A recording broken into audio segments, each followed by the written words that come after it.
Today we're playing up the eyes with a fun smoky look and a flash of tropical teal. Let's get started. Prep your lids with Thank Me Later eye primer. This color enhancing primer does all the heavy lifting, so your shadow stays put, doesn't crease, and looks even better.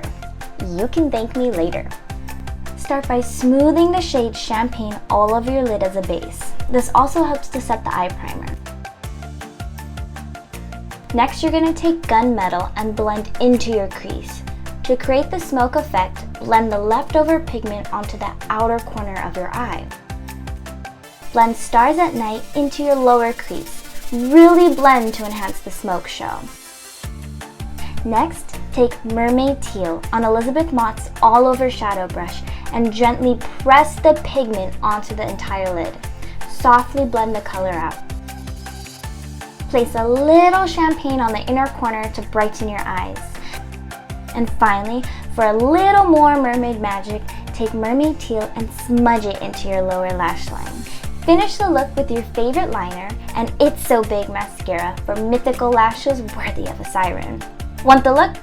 Shop now at elizabethmott.com.